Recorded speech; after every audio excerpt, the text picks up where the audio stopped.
भारत माता की, भारत माता की।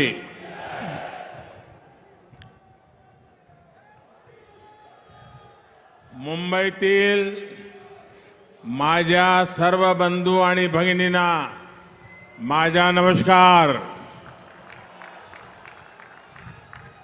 महाराष्ट्र के राज्यपाल श्रीमान भगत सिंह कोश्यारी जी,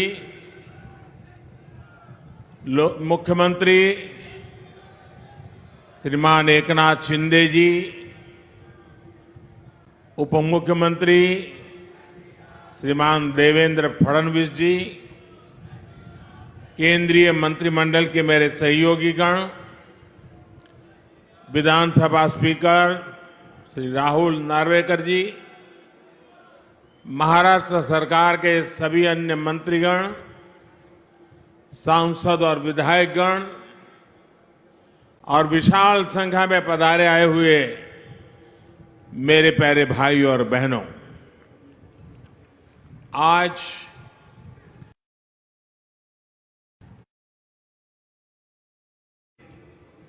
₹40,000 करोड़ लोकार्पण और शिलान्यास यहां हुआ है। मुंबई के लिए बेहद जरूरी मेट्रो हो, छत्रपति शिवाजी टर्मिनस के आधुनिकीकरण का काम हो, सड़कों में सुधार का बहुत बड़ा प्रोजेक्ट हो और बाला साहब ठाकरे जी के नाम से आपला दवाखाने की शुरुआत हो, ये मुंबई शहर को बेहतर बनाने में बड़ी भूमिका निभाने वाले हैं। थोड़ी देर पहले मुंबई के स्ट्रीट वेंडर्स को भी पीएम स्वनिधि योजना के तहत बैंक खातों में पैसा पहुंचा है। ऐसे सभी लाभार्थियों को और हर मुंबईकर को मैं बहुत बहुत बधाई देता हूं। भाई और बहनों, आजादी के बाद पहली बार आज भारत बड़े सपने देखने और उन सपनों को पूरा करने का साहस कर रहा है। वरना हमारे यहां तो पिछली सदी का एक लंबा कालखंड सिर्फ और सिर्फ गरीबी की चर्चा करना, दुनिया से मदद मांगना, जैसे तैसे गुजारा करने में ही बीत गया। ये भी आजाद भारत के इतिहास में पहली बार हो रहा है जब दुनिया को भी भारत के बड़े बड़े संकल्पों पर भरोसा है। इसलिए आजादी के अमृत काल में विकसित भारत के निर्माण की जितनी उत्सुकता भारतीयों को है, उतना ही आशावाद दुनिया में भी दिख रहा है। और अभी शिंदे जी दावोस का अपना अनुभव वर्णन कर रहे थे। ये सब जगह पे यही अनुभव आ रहा है। भारत को लेकर दुनिया में इतनी पॉजिटिविटी इसलिए है क्योंकि आज सबको लगता है कि भारत अपने सामर्थ्य का बहुत ही उत्तम तरीके से सदुपयोग कर रहा है। आज हर किसी को लग रहा है कि भारत वो कर रहा है जो तेज विकास के लिए, समृद्धि के लिए बहुत आवश्यक है। आज भारत अभूतपूर्व आत्मविश्वास से भरा हुआ है। छत्रपति शिवाजी महाराज की प्रेरणा से स्वराज और सुराज की भावना आज के हिंदुस्तान में डबल इंजन सरकार में प्रबल रूप से प्रकट होती है। भाई और बहनों, हमने वो समय देखा है जब गरीब के कल्याण के पैसे घोटालों की भेंट चढ़ जाते थे। टैक्स पेयर से मिले टैक्स को लेकर संवेदनशीलता का नामो निशान नहीं था। इसका नुकसान करोड़ों करोड़ों देशवासियों को उठाना पड़ा। बीते 8 वर्षों में हमने इस अप्रोच को बदला है। आज भारत फ्यूचरिस्टिक सोच और मॉडर्न अप्रोच के साथ अपने फिजिकल और सोशल इंफ्रास्ट्रक्चर पर खर्च कर रहा है। आज देश में एक तरफ घर, टॉयलेट, बिजली, पानी, कुकिंग गैस, मुफ्त इलाज, medical college, AIIMS, IIT, IIM जैसी सुविधाओं का तेज गति से निर्माण हो रहा है। वहीं दूसरी तरफ आधुनिक कनेक्टिविटी पर भी उतना ही जोर है। जिस प्रकार के आधुनिक इंफ्रास्ट्रक्चर की कभी कल्पना होती थी, आज वैसा इंफ्रास्ट्रक्चर देश में बन रहा है। यानी देश में आज की जरूरत और भविष्य में समृद्धि की संभावनाओं दोनों पर एक साथ काम चल रहा है। दुनिया की बड़ी बड़ी अर्थव्यवस्थाएं आज बेहाल है, लेकिन ऐसे मुश्किल समय में भी भारत 80 करोड़ से अधिक देशवासियों को मुफ्त राशन देकर के कभी भी उनके घर का चूल्हा बुझने नहीं देता है। ऐसे माहौल में भी भारत इंफ्रास्ट्रक्चर के निर्माण पर अभूतपूर्व निवेश कर रहा है।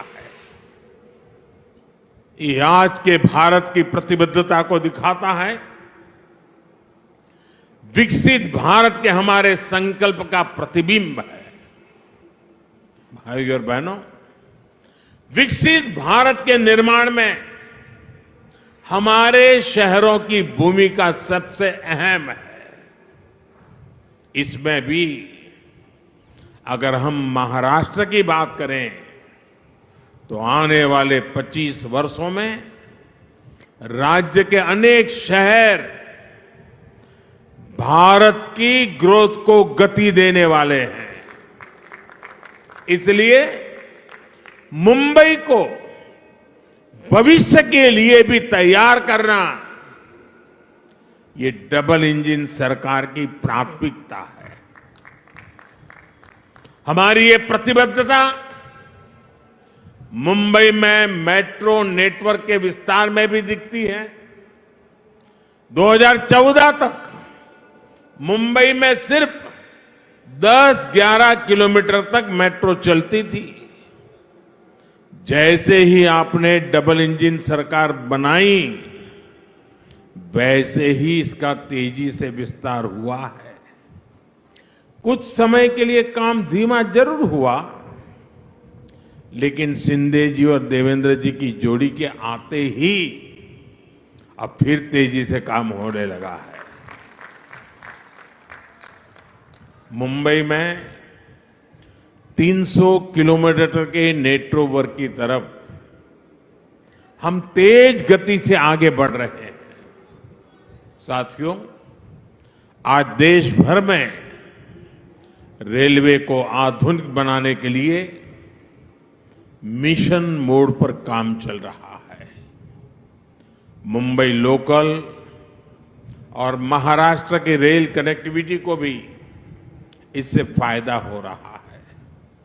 डबल इंजन सरकार सामान्य मानवी को भी वही आधुनिक सुविधा, वही साफ सफाई, उसी तेज रफ्तार का अनुभव देना चाहती है जो कभी साधन संपन्न लोगों को ही मिलती थी।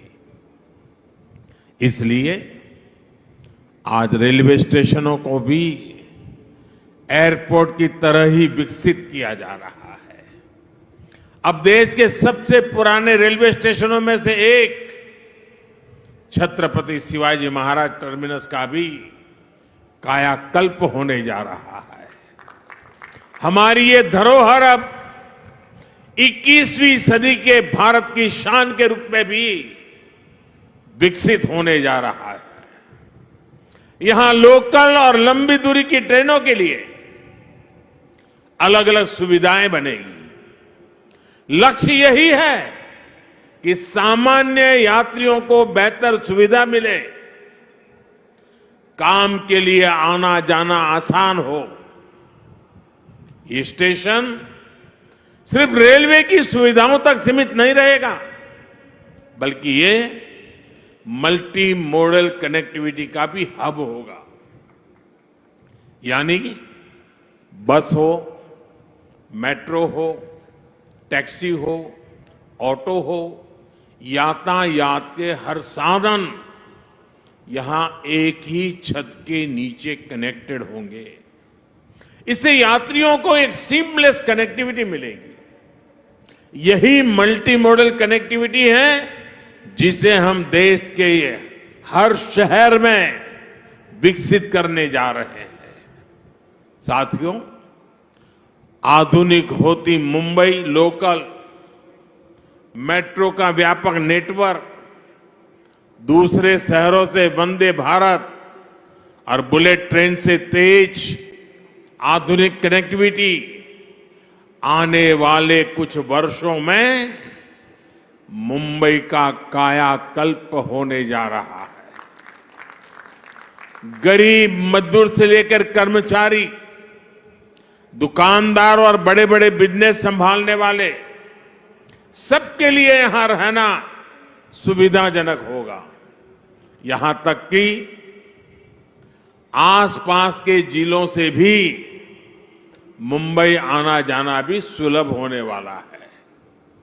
कोस्टल रोड हो, इंदू मिल स्मारक हो, नवी मुंबई का एयरपोर्ट हो, ट्रांस हार्बर लिंक हो, ऐसे अनेक प्रोजेक्ट्स मुंबई को नई ताकत दे रहे हैं। धारावी पुनर्विकास, पुरानी चाल का विकास, सब कुछ अब ट्रैक पर आ रहा है। और मैं इसके लिए शिंदे जी और देवेंद्र जी को बधाई देता हूं।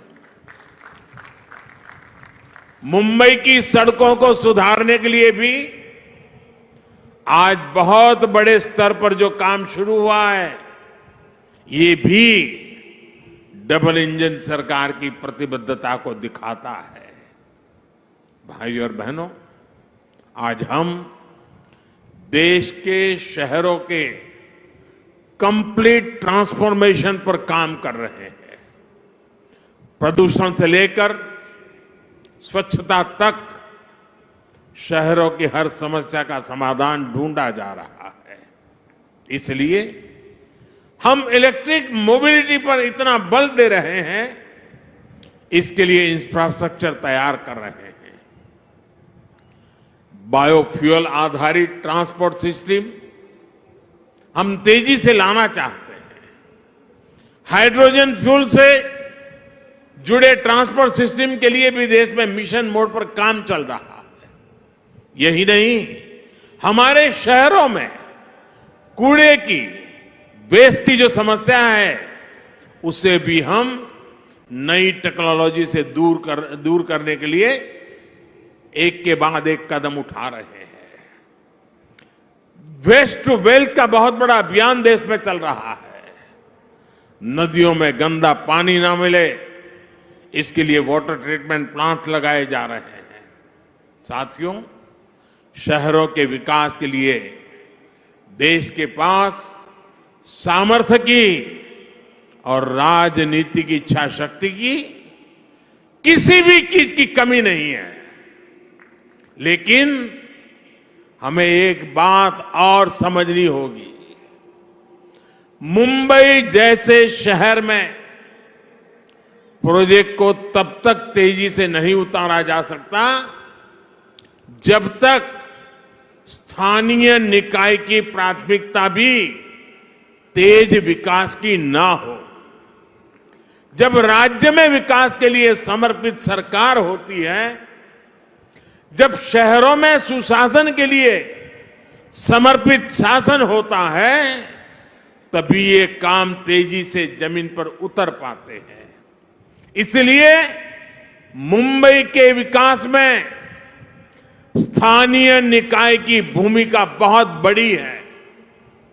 मुंबई के विकास के लिए बजट की कोई कमी नहीं है। बस मुंबई के हक का पैसा सही जगह पे लगना चाहिए। अगर वो भ्रष्टाचार में लगेगा, पैसा बैंकों की तिजोरी में बंद पड़ा रहेगा, विकास के काम को रोकने की प्रवृत्ति होगी, तो फिर मुंबई का भविष्य उज्जवल कैसे होगा? मुंबई के लोग, यहां के सामान्य जन परेशानियां झेलते रहे, ये शहर विकास के लिए तरसता रहे। ये स्थिति 21वीं सदी के भारत में कभी भी स्वीकार्य नहीं हो सकती है और शिवाजी महाराज के महाराष्ट्र में तो कभी नहीं हो सकती है। मैं मुंबई के लोगों की हर परेशानी को समझते हुए बहुत बड़ी जिम्मेवारी के साथ इस बात को रख रहा हूं। भाजपा की सरकार हो, एनडीए की सरकार हो, कभी विकास के आगे राजनीति को नहीं आने देती। विकास हमारे लिए सबसे बड़ी प्राथमिकता है। अपने राजनीतिक स्वार्थ की सिद्धि के लिए भाजपा और एनडीए की सरकारें कभी विकास के कार्यों पर ब्रेक नहीं लगाती। लेकिन हमने पहले के समय मुंबई में ऐसा होते बार बार देखा है। पीएम स्वनिधि योजना भी इसका एक उदाहरण है। हमारे शहरों में रेहड़ी वाले, पटरी वाले, ठेले वाले, ये काम करने वाले साथी जो शहर की अर्थव्यवस्था का अहम हिस्सा है, उनके लिए हमने पहली बार योजना चलाई।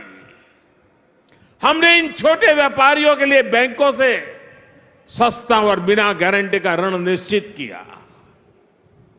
देश भर में लगभग 35 लाख रेहड़ी पटरी वालों को इसका लाभ मिल चुका है।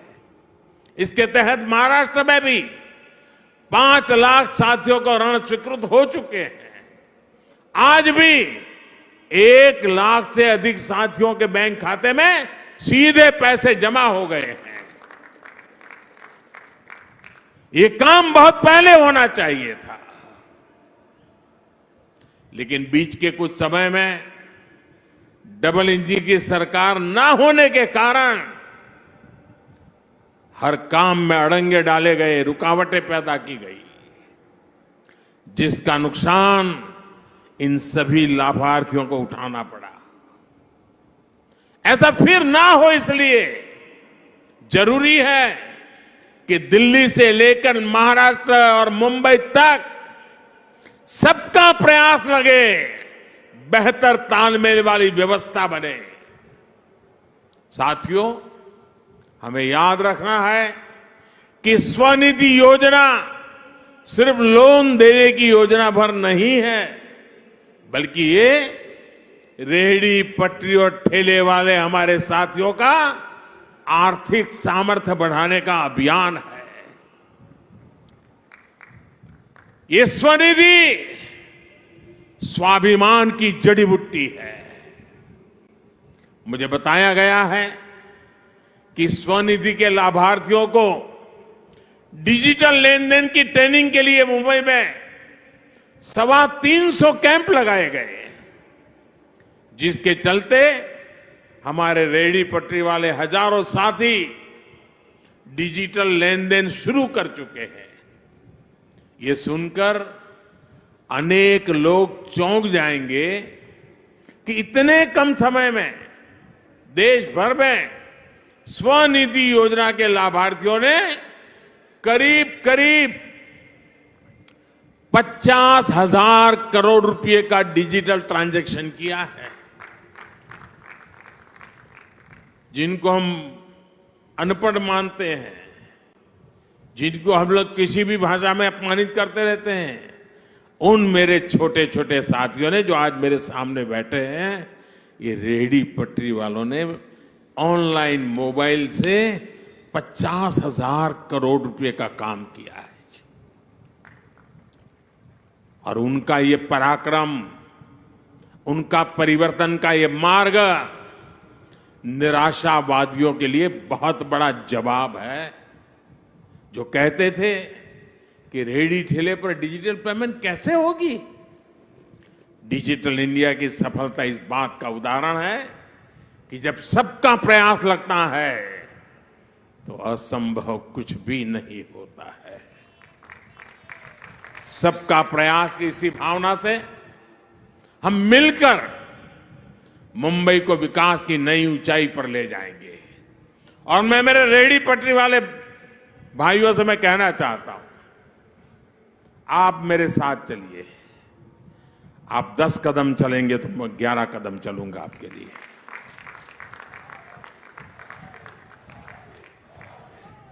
मैं ये इसलिए कह रहा हूं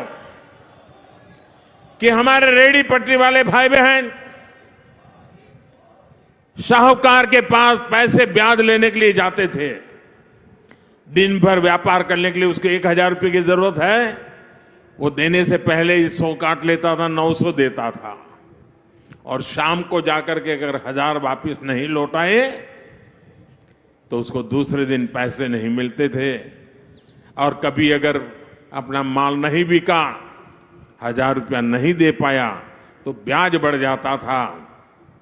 रात को बच्चे भूखे सोते थे।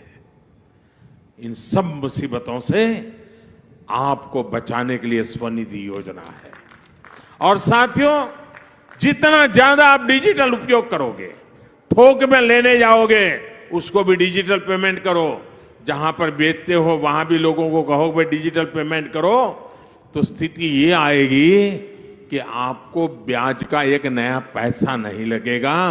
आप कल्पना कर सकते हैं कि आपके कितने पैसे बचेंगे। आपके बच्चों की शिक्षा के लिए, आपके बच्चों के भविष्य के लिए कितना बड़ा काम होने वाला है। इसलिए मैं कहता हूं साथियों, मैं आपके साथ खड़ा हूं।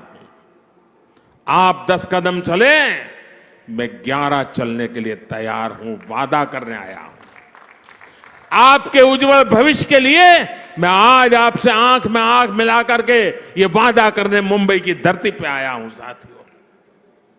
और मुझे भरोसा है कि इन छोटे छोटे लोगों के पुरुषार्थ और परिश्रम से देश नई ऊंचाइयों को पार करके रहेगा।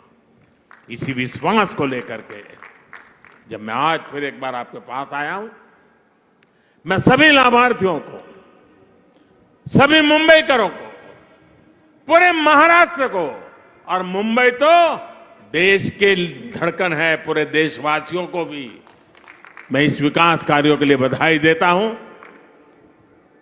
शिंदे जी और देवेंद्र जी की जोड़ी आपके सपनों को साकार करेगी, ये मेरा पूरा विश्वास है। बोलो भारत माता की, भारत माता की। बहुत बहुत धन्यवाद।